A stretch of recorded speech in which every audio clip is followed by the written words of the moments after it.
परिचय। बच्चों, हम अपने आसपास चारों ओर जो खूबसूरत दुनिया देखते हैं वह प्रकाश के प्रभाव के कारण देखते हैं।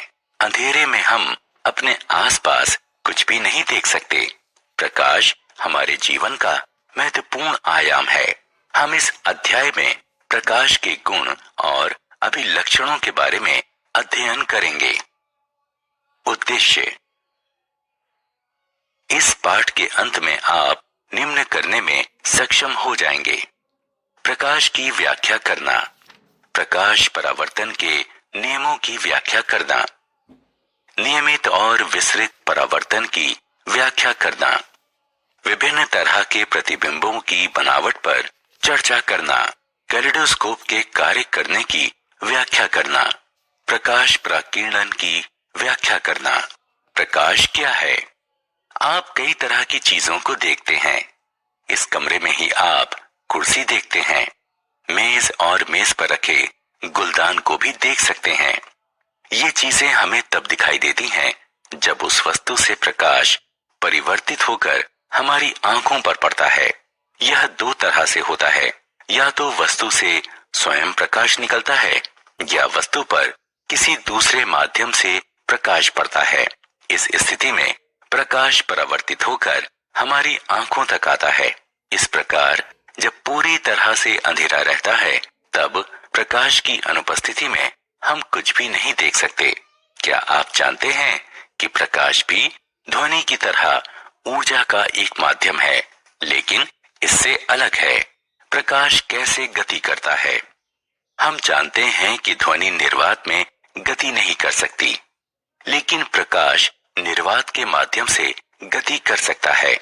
यही कारण है कि सूर्य से निकलने वाला प्रकाश हमारे ग्रह पृथ्वी तक पहुंच सकता है। अगर हम प्रकाश के स्रोत के सामने किसी अपारदर्शी वस्तु को रखें तो प्रकाश का रास्ता विचलित हो जाएगा। इस प्रकाश से अपारदर्शी वस्तु के पीछे छाया बन जाती है। इससे यह साबित होता है कि प्रकाश सीधी रेखा में गमन करता है। इसके अलावा हम इसे अपारदर्शी माध्यम से भी देख सकते हैं। परावर्तन का नियम। प्रकाश सीधी रेखा में गमन करता है। जैसे हम किसी गेंद को दीवार पर मारते हैं और गेंद उछलकर वापस आ जाती है, ठीक वैसे ही प्रकाश को किसी वस्तु पर गमन कराया जाता है तो वो छितराकर वापस आ जाता है। पर सबसे महत्वपूर्ण बात यह है कि जिस कोण से प्रकाश किसी वस्तु पर आपतित होता है, ठीक उसी कोण से वस्तु प्रकाश को परावर्तित करती है। आइए हम इस बात को विस्तार से जानें। सतह पर प्रकाश का परावर्तन निम्न दो नियमों का पालन करता है, जिसे प्रकाश के परावर्तन का नियम कहते हैं। इस नियम के अनुसार प्रकाश के आपतन का कोण प्रकाश परावर्तन के कोण के बराबर होता है। इस प्रकार I बराबर R आपतन की सामान्य अवस्था में प्रकाश की किरण और परावर्तित किरण सभी एक ही पथ पर अवस्थित रहता है। अधिक जानकारी के लिए क्लिक करें। नियमित और विस्तृत परिवर्तन। दर्पण जैसी समतल सतह से निकलने वाले परावर्तन को नियमित परावर्तन कहते हैं। पानी की सतह से निकलने वाली परावर्तन या बेहद चमकीली सतह से निकलने वाले परावर्तन भी नियमित परावर्तन के उदाहरण हैं। प्रकाश का नियमित परावर्तन ही प्रतिबिंब बनाता है। विस्तृत परावर्तन तब होता है जब प्रकाश की किरण किसी लकड़ी या दीवार की सतह पर आपतित होती है। यह सतह समतल या चमकीली नहीं होती। इस स्थिति में प्रतिबिंब नहीं बनता। ऐसी स्थिति में सतह के विभिन्न भाग विभिन्न दिशाओं में आपतित किरण से परावर्तित होते हैं। हम ज्यादातर वस्तुओं को अपनी आंख से देखते हैं। ये हम तब देखते हैं जब इनकी सतह से विस्तृत परावर्तन होता है। बहुविध प्रतिबिंब। एक समतल दर्पण वस्तु का एक प्रतिबिंब बनाता है।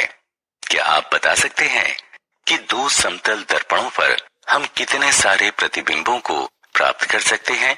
दो समतल दर्पण लें, इसे एक दूसरे के साथ दाईं कोण पर व्यवस्थित करें जिसमें इनका किनारा मिल सके। इन दर्पणों के बीच में एक मोमबत्ती रखें। अब आप कितने प्रतिबिंबों को देख रहे हैं? आपको हैरानी होगी कि आप इन 2 दर्पणों में 3 प्रतिबिंब देख रहे हैं। दर्पण में बने इन प्रतिबिंबों को देखकर हमें हैरानी होती है। आगे भी हम ऐसे ही हैरत भरे प्रतिबिंबों को देखेंगे। कैलिडोस्कोप। कैलिडोस्कोप क्या है? कैलिडोस्कोप एक नली होती है जिसमें दर्पण और रंगीन कांच के टुकड़े या पत्थर के टुकड़े होते हैं जो खूबसूरत पैटर्न बनाते हैं। एक दर्पण के रूप में जब आप इसे एक छोर से देखेंगे तो पाएंगे कि प्रकाश दूसरे छोर से प्रवेश करता है और रंगों का खूबसूरत समा बांध देता है। ऐसा इसलिए होता है क्योंकि जब नली घूमती है तो दर्पण से परावर्तन दूर हो जाता है। आइए हम इस क्रियाकलाप को करके कैलिडोस्कोप बनाएं। 3 समतल दर्पण के टुकड़े लें और प्रिज्म बनाने में हमारा साथ दें। इसे एक गोल कार्ड बोर्ड नली में सेट करें। नली के कार्डबोर्ड का एक छोर बंद होना चाहिए। अब इस कार्डबोर्ड के बीचों बीच एक छेद करें जिसमें हम देख सकें। कार्डबोर्ड के अंदर पारदर्शी प्लास्टिक के टुकड़े को चिपका दें। दूसरे छोर पर गोल समतल कांच की प्लेट को लगा दें। इस कांच की प्लेट में छोटे छोटे रंगीन कांच डाल दें और शीशे की प्लेट से नली के छोर को बंद कर दें। अब छेद में प्रकाशित बिंब को कार्डबोर्ड के छेद से देखने के लिए कैलिडोस्कोप को घुमाएं। आपको नली में कई खूबसूरत तरह के नजारे देखने को मिलेंगे। प्रकाश का प्रकीर्णन। बारिश होने के बाद हम आकाश में क्या प्रेक्षण करते हैं?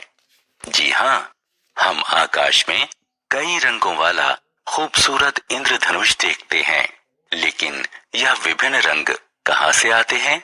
हम जानते हैं कि सूर्य के प्रकाश को सफेद रंग में उल्लेखित किया जाता है।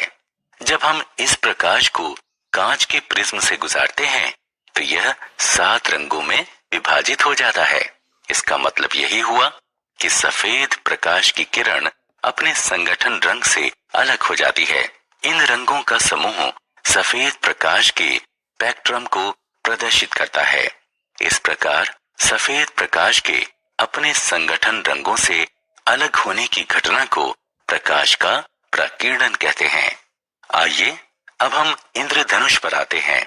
उपरोक्त आधार पर हम कह सकते हैं कि सफेद प्रकाश का प्रकीर्णन बारिश की बूंदों से होकर गुजरता है तो इंद्रधनुष बनता है। इन रंगों को हम निम्न क्रम में देख सकते हैं: बैगनी, गहरा नीला, नीला, हरा, पीला, नारंगी और लाल।